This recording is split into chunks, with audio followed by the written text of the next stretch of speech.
સિંહાસન બત્રીસીમાં રાજા ભોજ જ્યારે સિંહાસન પર બેસવા જાય છે ત્યારે બે પુતળી એમની વાર્તા કહી અને નીકળી ગઈ. હવે જે ત્રીજી અપ્સરા છે રતિબાળા, એની વાર્તા હું તમને સંભળાવું.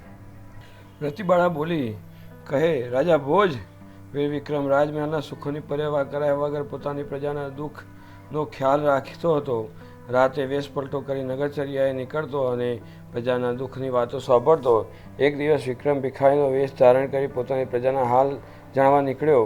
ફરતો ફરતો એક ગામમાં આવ્યો. ત્યાં એક સ્ત્રીને રડતી જોઈ એના દુઃખની વાત પૂછી તો સ્ત્રી બોલી, તું પોતે ભિખારી છે, તું શું મને મદદ કરીશ? કદાચ કામમાં આવું. વિક્રમ બોલ્યો, સારું તો સાંભળ.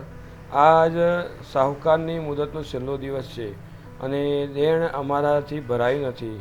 આજે એ મારા પતિને કોરડાથી મારશે. દેણું ન ચૂકવી શકાય તો એ જ દંડ મળે છે. મારો પતિ ખેતરે ગયો છે. સાહુકારના માણસો હમણાં એને પકડી લાવશે અને 15 કોરડા મારશે.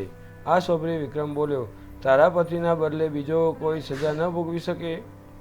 ભોગવી શકે, પણ અમે ગરીબ છીએ, કોણ અમને મદદ?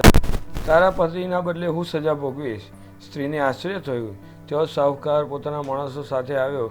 વિક્રમે પોતાને દોરલ મારવા કહ્યું તો સાહુકાર એને સમજાવવા લાગ્યો, નાક શા માટે મરે છે? દોરડા મારે તારી ચામડી ઉતારી દેશે. વિક્રમ ન માન્યો એટલે સાહુકારના માણસો એને ધસીને લઈ ગયા. વિક્રમને પંચાયત સામે હાજર કરાયો. વાત સાંભળી પંચને પણ આશ્ચર્ય થયું. એક પંચે વિક્રમને સમજાવ્યો, શા માટે નાક ચામડી ઉતરાવે છે? ખાટલો થશે 6 મહિનાનો, વાંધો નહીં. વિક્રમ શાંત ભાવે બોલ્યો, પંચાયતનો દંડ મને મંજૂર છે, વાત માની લેવાય. ભિખારીના વેશ ધારી વિક્રમને ટીંબા પર ઊભો રાખી એના વસ્ત્રો ઉતાર્યા.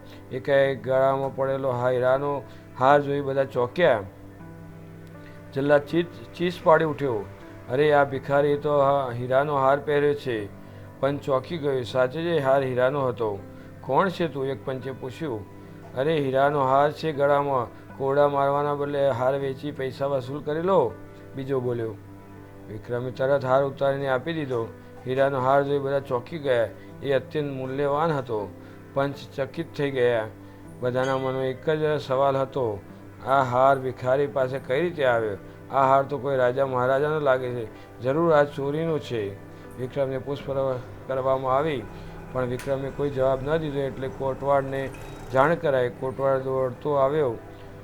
હાર જોતા જ એ બોલ્યો, આ હાર તો રાજા વિક્રમનો છે, આ ભિખારી પાસે હતો. ભિખારી સામે જોયું તો જોતો જ રહી ગયો. એની આંખો રાજા વિક્રમને ભિખારીના વેશમાં જોઈ ફાટી ગઈ. એણે ઓળખી લીધો. શું જોઈ રહ્યા છો? આ ભિખારીને પકડીને રાજવાડામાં લઈ જાઓ. એક પંચે ત્રાડ પાડી. કોટવાળ વિક્રમના પગમાં પડી ગયો અને દાતા ક્ષમા કરો. પંચના પગ નીચેથી ધરતી ખસી ગઈ. કોટવાળે કહ્યું, આ ભિખારી નથી, આ રાજા વિક્રમ પોતે છે. બસ પછી તો બધા વિક્રમના ચરણોમાં આળોટવા લાગ્યા અને ખૂબ વખાણ કરવા લાગ્યા.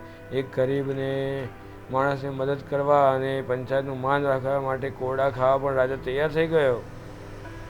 બધા રાજાનો જય જયકાર કરવા લાગ્યા. પોતાની પ્રજાનો પ્રેમ જોઈ વિક્રમ ગદગદ થઈ ગયો. હે રાજા ભોજ, વિક્રમ આવો દયાળુ અને પ્રજાવત્સલ હતો. તારામાં આવા ગુણ હોય તો જ તું સિંહાસન પર બેસજે. પોતાની વાત પૂરી કરી રતિબાળા ખડખડાટ હાસ્ય કરતી આકાશમાં ઉડી ગઈ. હવે નેક્સ્ટ પૂતળીની વાર્તા આવતા એપિસોડમાં. ત્યાં સુધી જય શ્રી કૃષ્ણ. ચેનલ સબસ્ક્રાઈબ ના કર્યું ચેનલ સબસ્ક્રાઈબ જરૂર કરજો, જેથી કરીને નવો વિડીયો તમને મળે.